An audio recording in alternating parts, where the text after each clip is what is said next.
জগদ্ধাত্রী পুজোর শুভেচ্ছা, অগ্রিম ছট পুজোর শুভেচ্ছা। আজকে আমাদের এই প্রেস কনফারেন্সে আমরা সর্বভারতীয় তৃণমূল কংগ্রেসে আমাদের ভবনে আমরা সকলেই উপস্থিত হয়েছি। যেমন সকলকে আমরা শুভ বিজয়ের শুভেচ্ছা, প্রীতি এবং ভালো থাকুন, আপনারা সকলে সুস্থ থাকুন। আমার সঙ্গে আজকে এই প্রেস কনফারেন্সে উপস্থিত মাননীয় মন্ত্রী এবং আমাদের স্টেট স্পোকসম্যান শ্রী পার্থ ভৌমিক। আপনাদের দু তিনটি বিষয় বলার জন্য আজকে আমরা এই প্রেস কনফারেন্স ডেকেছি এবং তার সঙ্গে বিস্তারিত পার্থদা বলবে। মূলত আমরা বিগত দিনগুলোতেও বলেছি, পুনরায় এই গুরুত্বপূর্ণ কথা আবার বলা প্রয়োজন। সেটা হচ্ছে যে আপনারা দেখেছেন যে 2021-এর পরে আরও এটা জোরালো হয়েছে এবং সেটা হচ্ছে যে তৃণমূল কংগ্রেসের নেতা নেত্রীদের নিশানা করে এবং 2014-র পর থেকে বিরোধী রাজনৈতিক দলগুলো যারা বিজেপির বিরোধী, সেই সমস্ত রাজনৈতিক দলের নেতাদের এবং সেই রাজনৈতিক দলগুলোর যেখানে শাসক হিসেবে রয়েছেন সেই রাজ্যগুলোকে আক্রমণ এবং তাদেরকে টার্গেট করা বিজেপি এবং কেন্দ্র সরকার এটা করেছেন। আমরা বিগত বছরগুলো বলেছি এবং অনেকগুলো প্রেস কনফারেন্সে এটাও বলেছি। তৃণমূল কংগ্রেসকে সবচেয়ে বেশি যেন আক্রমণ করা হচ্ছে, এটাও আমরা বলেছি যে একটা ভেন্ডেটা পলিটিক্স রয়েছে এখানে। কিছু এজেন্সিসকে ব্যবহার করা, সেখানে সিবিআই, ইডি, দেখুন সিবিআই, ইডি ইনভেস্টিগেটিভ এজেন্সিস, তাকে ব্যবহারও করা যায় আবার অপব্যবহারও করা যায়। অপব্যবহার করা হচ্ছে তৃণমূল কংগ্রেসের নেতাদের ক্ষেত্রে, আর ব্যবহারই করা হচ্ছে না যখন বিজেপির মধ্যে দুর্নীতি দেখা যায়। আমরা দ্বিতীয় পয়েন্টে এটাও বলতে চাই যে তদন্ত যেখানে চলছে সেই তদন্তর মতো চলুক, কিন্তু তদন্ত চলাকালীন যে মিডিয়া ট্রায়াল আমরা দেখছি এবং মিডিয়া যদি দোষী সাব্যস্ত করছে সেখানেও আমরা আমাদের প্রতিবাদ জানাই যে তদন্তটা চলুক। এবং এই তদন্ত থার্ড পয়েন্টে যেটা বারবারও বলি, আজকেও বলি, যে এই তদন্তর একটা তো সময়সীমা বেঁধে দিতে হবে। চলছে অনেক বছর ধরে, অনেক মাস ধরে চলছে এবং এখানে রাজনৈতিক স্বার্থটা চলে আসে যে কেন এই ইনভেস্টিগেটিভ এজেন্সিসগুলো এবং তার গতি কখনো স্লথ হচ্ছে, কখনো তাড়া হচ্ছে, এটা অনেকটা নির্বাচন কেন্দ্রিক হয়। আমরা আবারও বলি, এটা বিগত দিনগুলোতে বলেছে, আবারও এটা বলার প্রয়োজন। এবার এতগুলো করার পরেও দেখা যাচ্ছে এখন বিষয় সম্পত্তি নিয়ে চলে এসছে, বিষয় কার বিষয়ে, কার সম্পত্তি কতটা বৃদ্ধি হয়েছে ইত্যাদি, এগুলো এখন আলোচনার মধ্যে চলে আসছে। তার মধ্যে আমরা যেটা প্রথমে আমি বললাম যে একটি এজেন্সি সিবিআই, ইডি, এবারে ইনকাম ট্যাক্স অথরিটিস, সেটাকেও যুক্ত করে যদি বলি যে এগুলোকে ব্যবহারও করা যায় আবার অপব্যবহারও করা যায়। তা কোথায় ব্যবহার করা হচ্ছে না, 6টি নাম, তারপর বিস্তারিত পার্থদা বলছে।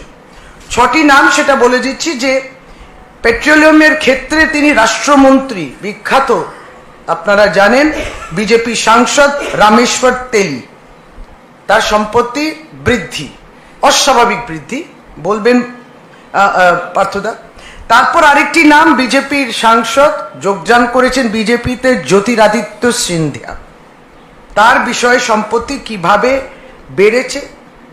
তারপরে আমাদের বাংলায় আমরা সৌমিত্র খাঁ, বিজেপির সাংসদ, কিভাবে তার সম্পত্তি বেড়েছে। কিভাবে বিজেপির আরেকজন সাংসদ জগদম্বিকা পাল অস্বাভাবিক, মানে সেই বিস্তারিত যখন বলবেন দেখবেন যে কতটা সম্পত্তি বেড়েছে। হেমন্ত বিশ্ব শর্মা কংগ্রেসী ছিলেন, বিজেপিতে গেলেন, তারপর তার বিষয় সম্পত্তি কতটা বৃদ্ধি হয়েছে, কত অর্থ লাভ হয়েছে, সিবিআই, ইডি, ইনকাম ট্যাক্স কেউ পৌঁছয় না। এটাও এই পরে অধিকারী পরিবার, এবং এটা নিয়ে আমাদের কয়েকদিন আগেও স্টেট স্পোকসম্যান শ্রী কুণাল ঘোষ বলেছেন, আজকে আরো বিস্তারিত বলা।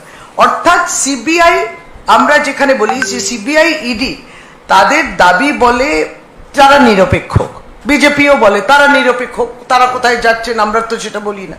আবার মাঝে মাঝে তাদের নেতৃত্বই বলে আমরা ফোন করলেই তারা চলে আসবেন, ফোন করলেই সিবিআই ইডি চলে আসবেন, এরকমও বলেছে, ধমকও দেয়া হয়েছে।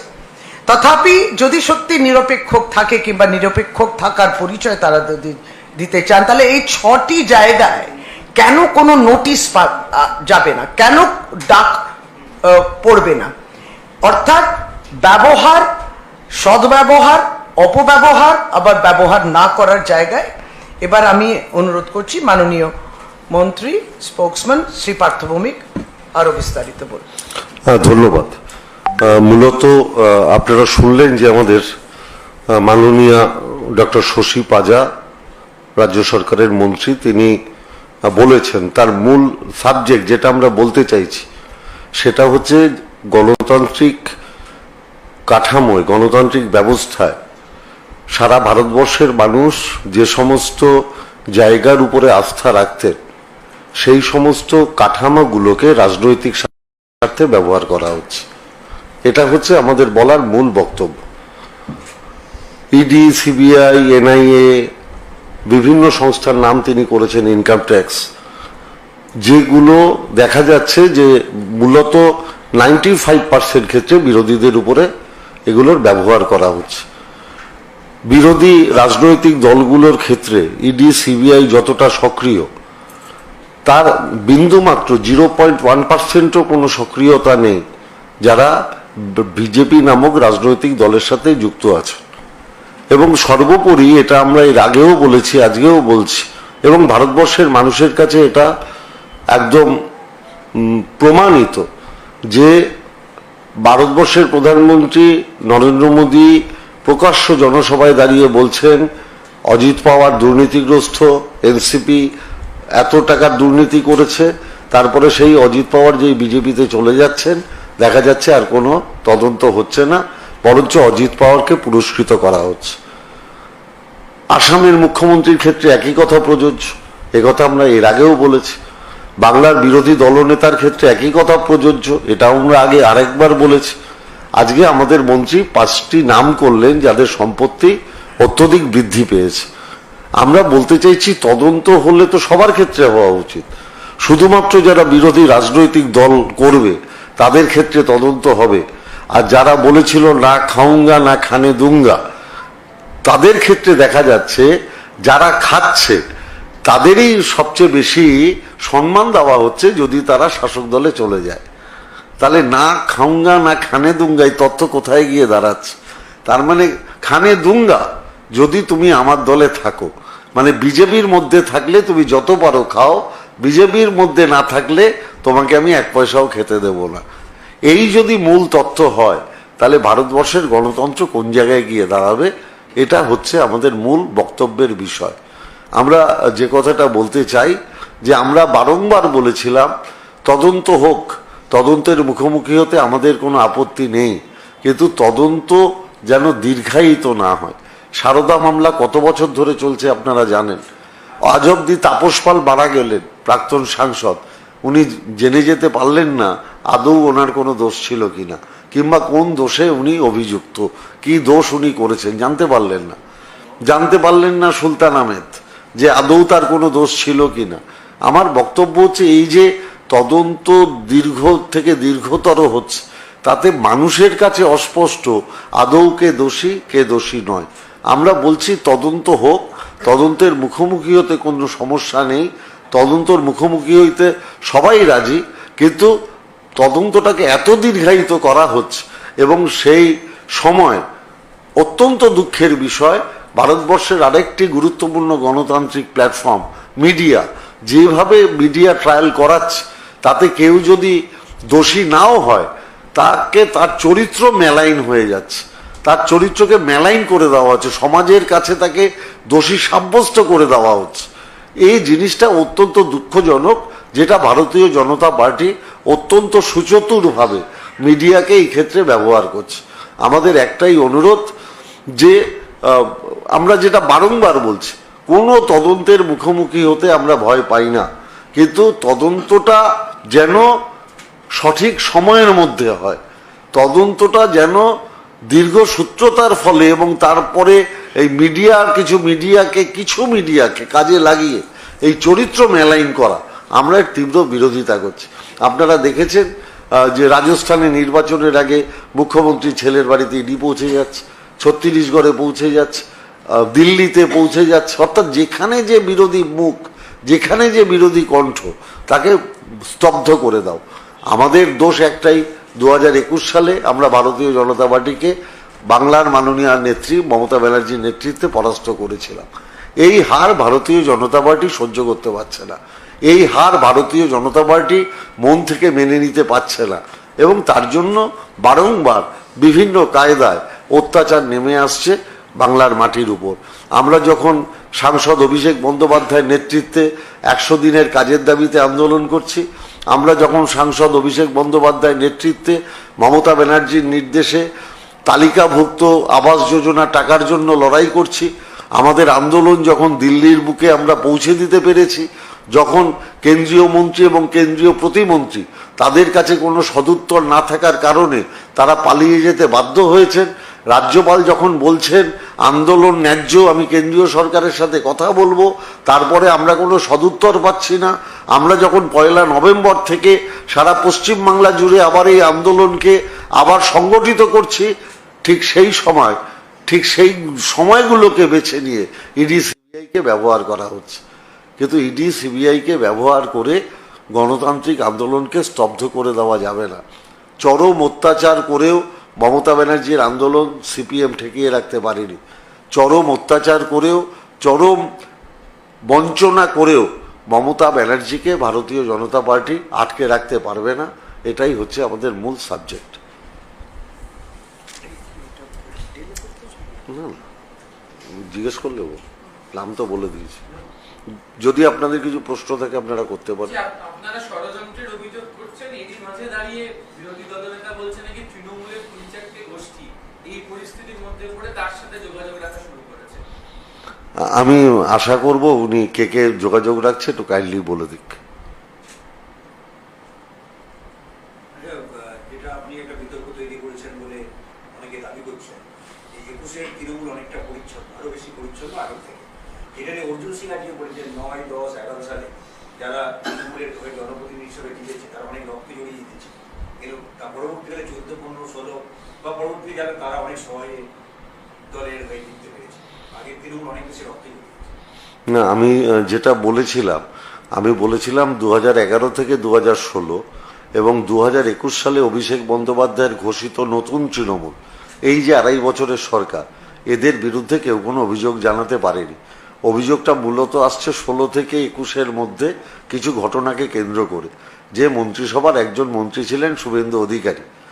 অতএব তদন্ত হলে সবার বিরুদ্ধে হওয়া উচিত, আমার এটা বক্তব্য ছিল।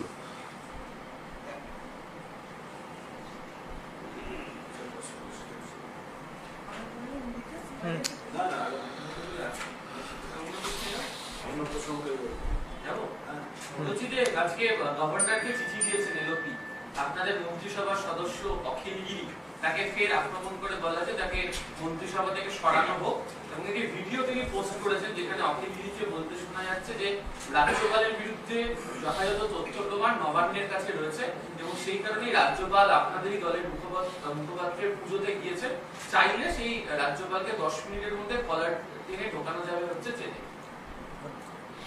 না, আমার বক্তব্য হচ্ছে একটা রাজনৈতিক সভায় কে কি বক্তব্য রাখছে। সম্মানীয় বিরোধী দলের নেতা যখন বাংলার মাননীয় মুখ্যমন্ত্রীকে বেগম বলে, যখন খালা বলে, যখন অশ্রাব্য ভাষা প্রয়োগ করে, বেগম, খালা, এবং অত্যন্ত কুরুচিকর মন্তব্য করে, তাহলে তার ক্ষেত্রে কি ব্যবস্থা নেওয়া উচিত সেটা যদি তিনি বলেন, আমার মনে হয় বাংলার মানুষ বীরবাহা হাসদা আমার পায়ের জুতোর সমান। একটা আদিবাসী মন্ত্রী, মহিলা, শিক্ষিতা, বিধানসভার সদস্য, তাকে বলছে আমার পায়ের তলায় থাকে। তাহলে যার ভাষা এরকম, তার কথার উত্তর দেওয়ার খুব একটা প্রয়োজন আছে বলে আমি বোধ করি না।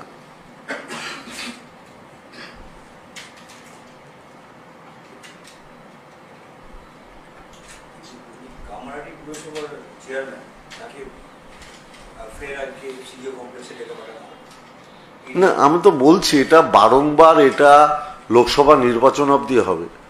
তৃণমূল কংগ্রেসকে এই যে সুনির্দিষ্টভাবে আক্রমণ,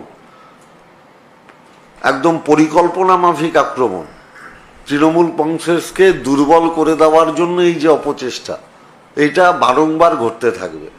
এটা আমরা নিজেরাও তো জানি, যারা তৃণমূল কংগ্রেস করে তারা প্রত্যেকেই এটা অবগত আছেন যে এটা লোকসভা নির্বাচন অবধি টানা চলতে থাকবে। পাশাপাশি আজকে ইডির তরফে একটা দাবি করা হচ্ছে যে পশু খাদ্য কেলেঙ্কারি মামলায় যে দুজনকে রাজসাক্ষী করা হয়েছিল, গত শনিবার অঙ্কিত ইন্ডিয়া বলে একটা কোম্পানিতে ওরা হানা দেয়, সেখানে দুজন ডিরেক্টরকে ওরা গ্রেফতার করেছে, তারা পশু খাদ্য মামলায় জড়িত ছিল। এইভাবে পশু খাদ্য কেলেঙ্কারির সঙ্গে রেশন কেলেঙ্কারিকে একটা যুক্ত করে দেওয়ার চেষ্টা হচ্ছে। ইডি সর্বাত্মক, দেখুন ওদের কি কাজ দেওয়া হয়েছে, ওদের কাজ দেওয়া হয়েছে যেটা অ্যাকচুয়ালি এখন তো আর ইডি সিবিআই এর যে কাজটার জন্য মানুষ তাদের সম্মান করতেন সেই কাজটা তো তারা করছেন না, তারা বিজেপির নির্দেশিত পথে তদন্ত করছেন। অতএব তারা যেরকমভাবে তৃণমূলকে মেলাইন করতে চাইছেন সেই পথে তারা পরিচালনা করছেন। আমিও ইডি আধিকারিকদের বলবো, আপনাদের দপ্তরের একটা সুনাম আছে, আপনাদের সংস্থার একটা সুনাম আছে, সেই সুনাম কিন্তু নষ্ট হচ্ছে যখন দেখা যাচ্ছে যে আপনাদের লোকেরা ঘুষ নিতে গিয়ে ধরা পড়ছে। অর্থাৎ যদি যাদের উপরে মানুষের আস্থা তারাই যদি ঘুষ নিতে গিয়ে ধরা পড়ে, স্বাভাবিকভাবে সেই তদন্তকারী সংস্থার উপরে মানুষের আস্থা বিশ্বাস কমে যায়। আজকেও জ্যোতিপ্রিয় মল্লিক দাবি করছেন তিনি নির্দোষ, তাকে ফাঁসিয়ে দেওয়া হয়েছে, বিজেপি ফাঁসিয়েছে। জ্যোতিপ্রিয় মল্লিক যেটা বলেছেন, আমরা প্রথম দিন থেকে এক কথা বলে যাচ্ছি, যে কথা প্রথমেই শুরু করেছিলাম আমরা, যে তৃণমূলের বিরুদ্ধে ইডি সিবিআই এনআইএ এসব ব্যবহার করে তৃণমূল কংগ্রেসকে দুর্বল করে দেওয়ার চেষ্টা করা হচ্ছে। জ্যোতিপ্রিয় মল্লিক যেহেতু উত্তর চব্বিশ পরগনার নেতা, সেই জেলায় 5টা লোকসভা আছে, জ্যোতিপ্রিয় মল্লিককে গ্রেপ্তার করে উদ্দেশ্য প্রণোদিতভাবে যাতে 5টা সিটে তৃণমূলের রেজাল্ট খারাপ হয়, এই তো লক্ষ্য খুব পরিষ্কার। এই কথাটাই তো আমরা প্রথম দিন থেকে বলছি। যদি জ্যোতিপ্রিয় মল্লিকের, আমরা আদালতের উপরে নির্ভরশীল, আমাদের আদালতে আস্থা আছে, আমরা নিশ্চিতভাবে বিশ্বাস করি যে আদালতে আমরা সুবিচার পাবো, জ্যোতিপ্রিয় মল্লিক সুবিচার পাবেন।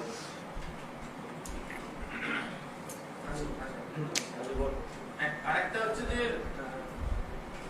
অধীর চৌধুরী এবং এলওপির দুজনের বক্তব্যের জায়গা কার্যত একই রকম, ডায়মন্ড হারবার লোকসভা আসন নিয়ে।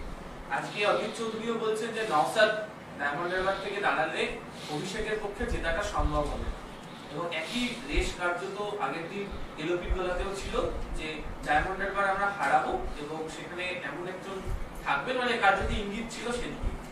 না, এইগুলো আমরা মনে করি যে পলিটিক্যাল স্টান্ট হয় না, যে ভাবছি যে আমি এমন একটা কথা বলি এবং মিডিয়ার নজরে আবার আসি। এত সহজ নয়। যে কোনো কনস্টিটিউয়েন্সি এবং যে কোনো ক্ষেত্রে পশ্চিমবাংলায় কিন্তু নির্বাচিত প্রতিনিধিরা, অন্তত তৃণমূল কংগ্রেসের এমএলএ এবং এমপিরা প্রো ডেভেলপমেন্ট পলিসিস, মানে মানুষের উন্নয়নের জন্য কাজ করেছেন, এবং যারা উন্নয়নের টাকা আটকে দিতে ফোন করেন এবং কেন্দ্রীয় সরকারকে বলেন এটা বন্ধ, আর যারা উন্নয়নের টাকা বন্ধ করার জন্যে নির্দেশ কিংবা সেই অনুরোধ করছেন কেন্দ্রীয় সরকারকে, সেখানে কংগ্রেস বা সেই লড়াইটা কোথায় করেছে পশ্চিমবাংলা থেকে। ফলে এটা মানুষ বুঝে গেছেন যে উন্নয়নের পক্ষে তারা ভোট দেবেন, এবং তাই ডায়মন্ড হারবারে যে কেউ দাঁড়াক না কেন তৃণমূল কংগ্রেস সেখানে জিতবে। আমি অনুরোধ করছি আপনাদের মাধ্যমে, এলওপিকে বলবেন ভারতবর্ষের প্রধানমন্ত্রী নরেন্দ্র মোদীকে ডায়মন্ড হারবারে দাঁড় করাতে, তাহলেও অভিষেক বন্দ্যোপাধ্যায় জিতবেন। এরপরে অন্য কে দাঁড়ালো না, আদৌ এটা কোনো প্রাসঙ্গিক বলে আমার মনে হয় না। কিন্তু অধীরবাবু এবং এলওপি বলে যেটা সাহায্য করেছেন আমাদের, আমরা যেটা বারংবার বলছিলাম যে পশ্চিমবাংলার মাটিতে দাঁড়িয়ে অধীরবাবু বিজেপির সঙ্গ দেন, সেটা আরেকবার প্রমাণিত হলো। কিন্তু এটা কি এরকম হচ্ছে যে কংগ্রেস সিপিএম বিজেপি আইএসএ শুধুমাত্র ডায়মন্ড হারবারের ক্ষেত্রে একসঙ্গে যুক্ত করে বিকল্প মডেল তৈরি করার চেষ্টা করছে? না, তার মানে অভিষেক বন্দ্যোপাধ্যায়কে ওরা ভয় পাচ্ছে। তার মানে অভিষেক বন্দ্যোপাধ্যায় যে আগামী দিনে একটা বড় ফ্যাক্টর, সেটা ওরা এখনই অনুভব করছে। এর জন্য ওদের ধন্যবাদ। যেটা বাংলার মানুষ নবজোয়ার আন্দোলনের মাধ্যমে মমতা ব্যানার্জিকে সামনে রেখে অভিষেক বন্দ্যোপাধ্যায়কে সেনাপতির স্বীকৃতি দিয়েছেন, সেটা যে ওনারাও দিচ্ছেন, এর জন্য ওনাদের ধন্যবাদ। না না, তাদের কোন মডেলটা সাকসেসফুল হয়েছে বলুন তো? সাগরদিঘি হয়েছে না উত্তরবঙ্গে মডেল সাকসেসফুল হয়েছে? তাহলে এই মডেলের চেষ্টাই করা উচিত না। আর কেন্দ্রীয় সরকার যে কতটা অসফল হয়েছে বিভিন্ন ক্ষেত্রে সারা ভারতবর্ষে সকলেই জানে। সেটা বেকারত্বই হোক, এই সদ্য আবার পেট্রোল ডিজেল গ্যাসের দাম আবার বৃদ্ধি বলুন, এবং যেভাবে আমরা যে রেল দুর্ঘটনা, তৃণমূল কংগ্রেস যে প্রো পিপল গভর্নেন্স মডেল চেষ্টা করেছে এবং করছে, সেটাই কিন্তু সাকসেসফুল হয়েছে। এটা তারা করেন না। আমরা মূলত মমতা ব্যানার্জির উন্নয়নকে নিয়ে যাব। আমরা লোকসভা নির্বাচনে যাব কেন্দ্রীয় সরকারের ব্যর্থতা নিয়ে। এই যে পেট্রোল ডিজেলের দাম বৃদ্ধি, গ্যাসের দাম বৃদ্ধি, সমস্ত ন্যূনতম প্রয়োজনীয় জিনিসের দাম বৃদ্ধি, বেকারত্ব বৃদ্ধি, আমাদের দেশের টাকা গুটি কয়েক ব্যবসায়ীর মাধ্যমে বিদেশে চলে যাওয়া, পাচার করে দেওয়া, পিএম কেয়ারসের নামে কত টাকার দুর্নীতি হয়েছে, কিংবা নোটবন্দির সময় কত টাকার দুর্নীতি হয়েছে, এইসবের দিক থেকে মুখ ঘুরিয়ে দেওয়ার জন্যই তো ইডি সিবিআইকে লাগিয়ে মিডিয়া ট্রায়াল করে মানুষ যেন এগুলো নিয়ে আলোচনা না করে, তার জন্যই তো এটা মূলত করা। আমরা রাস্তায় নেবে মানুষের সাথে গিয়ে অভিষেক বন্দ্যোপাধ্যায় যেরকম নবজোয়ারের মাধ্যমে মানুষের কাছে দলের বার্তা পৌঁছে দিয়েছিলেন, আপনারা নিশ্চিত থাকুন লোকসভা নির্বাচনের আগে মানুষের কাছেই আমাদের দল মমতা ব্যানার্জিকে মাথায় রেখে আমরা যাব। মানুষই শেষ কথা বলবেন, মানুষ ঠিক করে নেবেন কারা ঠিক কারা বেঠিক। আপনারা ডেভেলপমেন্টের কথা বলছেন, প্রকল্প নিয়ে যাবেন। ওই একই জেলাতে দক্ষিণ চব্বিশ পরগনাতে আপনাদেরই দলের বিধায়ক সাফাত মোল্লা তিনি বলছেন যে পঞ্চায়েতগুলোতে জিতি সেই পঞ্চায়েতগুলোতে কোনো বুথে কোনো কাজ হবে না, মানে তৃণমূলকে ভোট দেয়নি বলে কি তাহলে কাজ হবে না? ও সেই রকম ভাবে বলেনি। ও বলেছে যে আপনারা অযোগ্য লোকদের জয়ী করেছেন, দেখুন আপনারা কাজটা পাবেন না। না, অযোগ্য তো, এবং এই জন্যে যে যেখানে যেখানে বিজেপি এমএলএরা জিতেছে কাজ তো করেনি, কিন্তু মমতা বন্দ্যোপাধ্যায় যেখানে বিজেপি সিট হয়তো হয়েছে সেখানে কিন্তু উন্নয়ন বন্ধ হয়নি, সেখানে কিন্তু দুয়ারে সরকারও হয়েছে, সেখানে বিভিন্ন উন্নয়নের প্রকল্পও হয়েছে। সুতরাং এটাই কিন্তু প্রতিষ্ঠিত মডেল, এটাই কিন্তু সফল। যেখানে মানুষের কাছে থাকবে, সুবিধে থাকবে, তাদের কাছে তাদের প্রতি সহমর্মিতা রেখে যে কাজটা হবে, এটাই কিন্তু এস্টাবলিশড মডেল। আর যেখানে আমরা আবারও একই কথা, আমাদের বিরোধীরা জিতেছিলেন কিছুজন 2021-এ, সেখানেও কিন্তু উন্নয়ন হয়েছে। যেখানে তৃণমূল কংগ্রেস জিতেছে সেখানেও হয়েছে।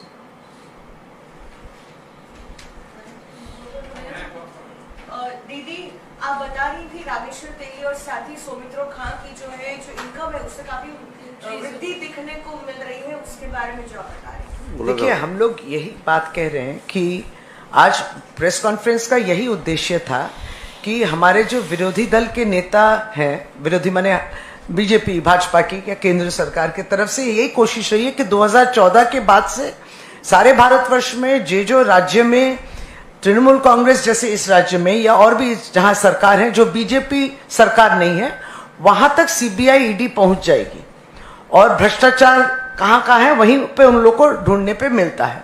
जहां पे वो नहीं जीते हैं वहीं पे वो बीजेपी विरुद्ध जो पार्टियां हैं उनको हैरान करो। 2021 के बाद से पश्चिम बंगाल में इसको और भी ये लोग जो है बढ़ोतरी दिए हैं भाजपा की तरफ से। हम लोग आज पीसी करके यही कह रहे हैं कि ये जो वेंडेटा पॉलिटिक्स हो रहा है दिन पे दिन वो बढ़ रहा है। हम लोग ये भी अपील कर रहे हैं मीडिया को, जो मीडिया ट्रायल पे किसी को आप दोषी मत उसको कहिएगा कि वो दोष उसका प्रमाण हो गया है। दोष प्रमाण होने दीजिए, और ये दोष प्रमाण होने के लिए जो है इंक्वायरी की जो प्रोसेस है उसको चलने दीजिए। लेकिन अगर इंक्वायरी कब खत्म होगी, ये कभी खत्म ना होने वाली इंक्वायरी है, क्योंकि राजनीतिक सिग्नल मिलता है केंद्र सरकार भाजपा से कि इसको चलने दीजिए। तो इन तीनों को सामने हम लोग रखें और ये कहे हैं कि अब लेटेस्ट जो जुड़ा है इसका संपत्ति बड़ा है, उसका संपत्ति बड़ा है, जो हमारे तरफ उंगली उठा रहे हैं। हम लोग ऐसे 6 उदाहरण दिए हैं सारे भारतवर्ष में भारतीय जनता पार्टी के सांसद जिनके संपत्ति की जिस तरह से वृद्धि हुई है, ये बड़े हम लोग सब चौंक जाते हैं। उसमें एक राष्ट्र मंत्री जैसे रामेश्वर तेली हैं, फिर आपके ज्योतिरादित्य सिंधिया है, जो ये लोग सब सांसद है। पश्चिम बंगाल में सांसद सौमित्र खां खुद भी है, जगदम्बा पाल है बीजेपी के सांसद जिसकी संपत्ति बहुत ज्यादा बड़ी है। हेमंत बिस्वा शर्मा जब तक कांग्रेस में थे तब एकदम भ्रष्टाचार से भरे हुए थे, जब बीजेपी में चले गए तो धुल गए, साफ सुथरे हो गए, लेकिन उनके विरुद्ध और उनकी जो संपत्ति जिस तरीके से बड़ी है और कहीं ना कहीं ये गैर कानूनी दिख रहा है, वहां पे नोटिस भेजो, बुलावा, ये बुलावा तो दूर की बात, नोटिस भी नहीं पहुंचती। ये भाजपा के ऐसे 6 उदाहरण हम लोग दिए सांसद जिन तक कोई नोटिस या बुलावा नहीं होती है। तो ऐसा क्यों होता है?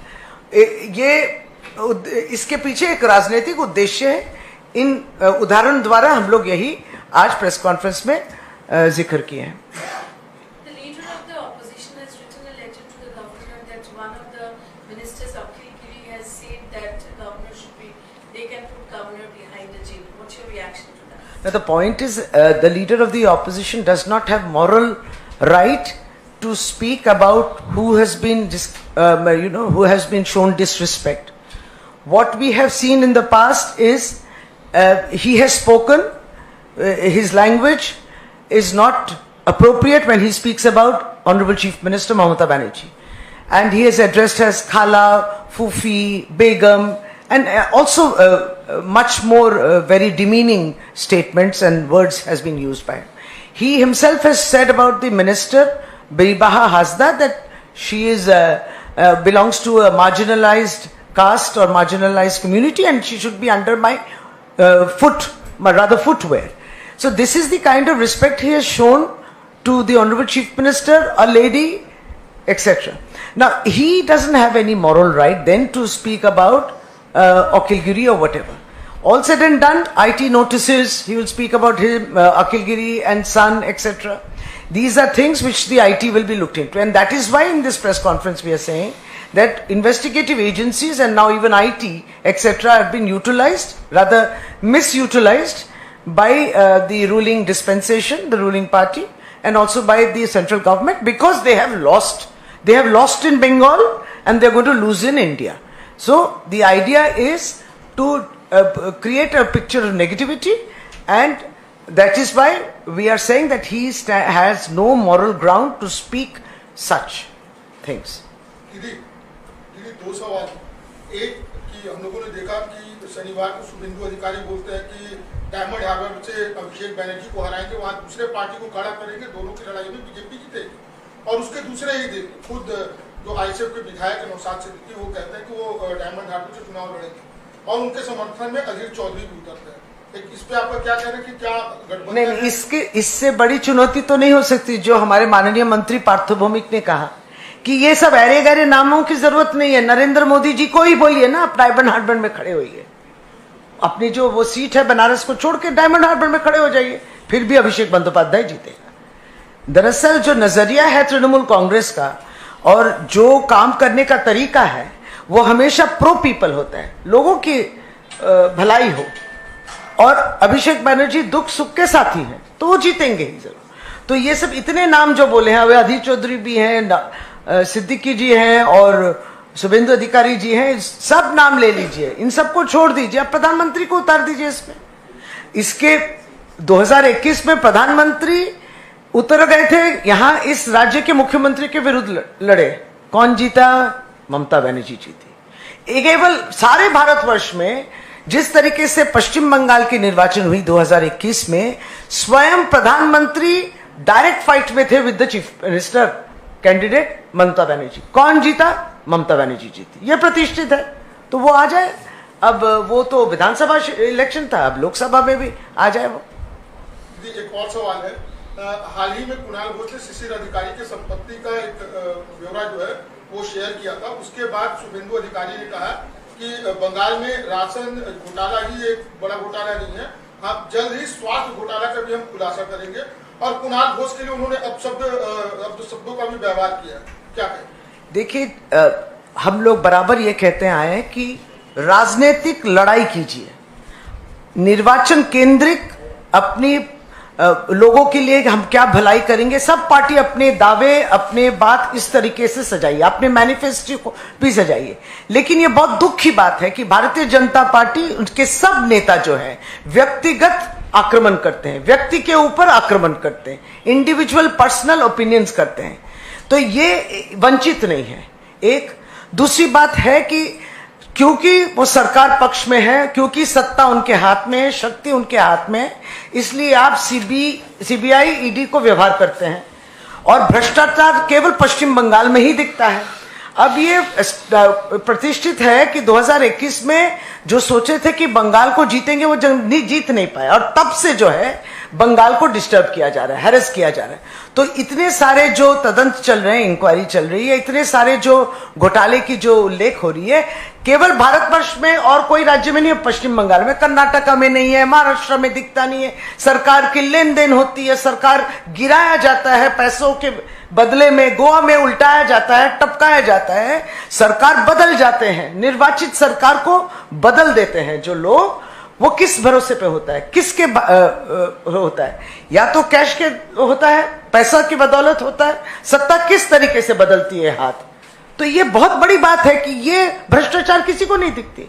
अगर हम सत्ता में हैं तो हमारे हाथों में सब एजेंसीज हैं और इनको लगातार यहां पे व्यवहार किया जा रहा है। ये पूरा वेंडेटा पॉलिटिक्स है। लोग समझ गए हैं मनरेगा का पैसा केवल मात्र पश्चिम बंगाल में क्यों रोका गया, ये लोगों तक पहुंच गई है बात। आगे निर्वाचन की बात जो समझते हैं कि कुर्सी का लोभ है, कुर्सी की शक्ति के ऊपर भरोसा है, कुर्सी से हटा दें। यही पश्चिम बंगाल में होगा, भारतवर्ष में भी होगा। अब इससे डर के आगे आपका 5 राज्य में निर्वाचन अब इसी महीने में होने वाला है। तो एनालिसिस तो उनके पक्ष में है ही नहीं, भारतीय जनता पार्टी के पक्ष में नहीं है। सारे भारतवर्ष में करुण अवस्था है। तो अब उनके हाथों में जो अस्त्र है, अलायंस पार्टी एक एक करके छोड़ दिए हैं अलायंस को। तो फिर अब रह गया जो नए अलायंस पार्टनर्स, उनको व्यवहार को हैरान करो, परेशान करो और ये ट्रायल द्वारा जो है पनिशमेंट करने की कोशिश।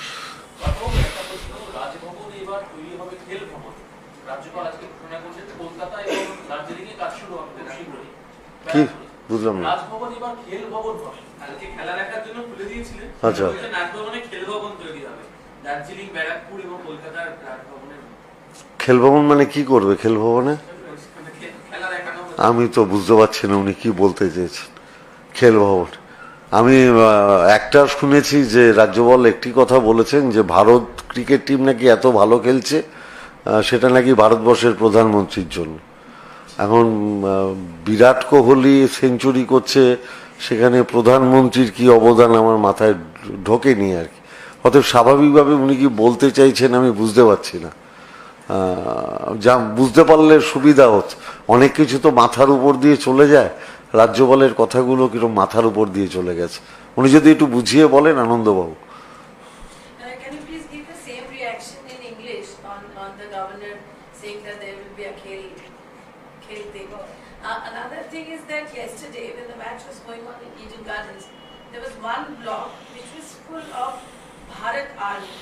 While the match was on, Bharat Army, I don't know what Bharat Army is, while the match was on, they were chanting on different slogans and also Jai Shri Ram, other things were there. How do you see this? No. The Indian cricket team belongs to the country India, Bharatvarsha. And when India plays, we are always wishing that India will win. So India's win is our win, and India's win is due to the efforts of our cricketers and our winning team. So what we are seeing is when Chandrayaan 2 happened, somehow the claims are, the claim to fame is getting shifted, which is very unfortunate.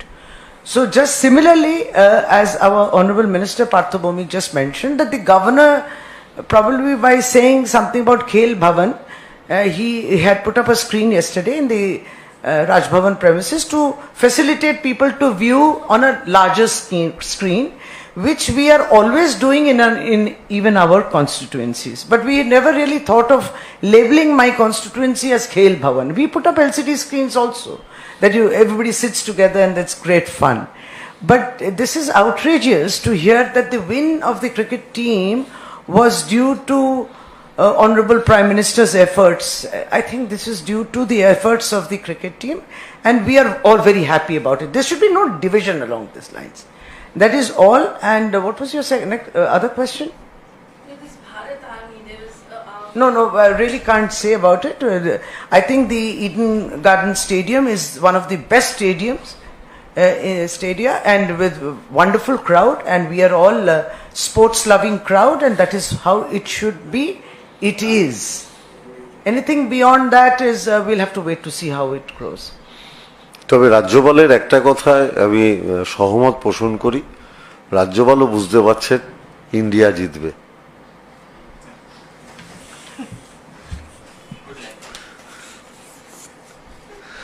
ঠিক আছে, হ্যাঁ।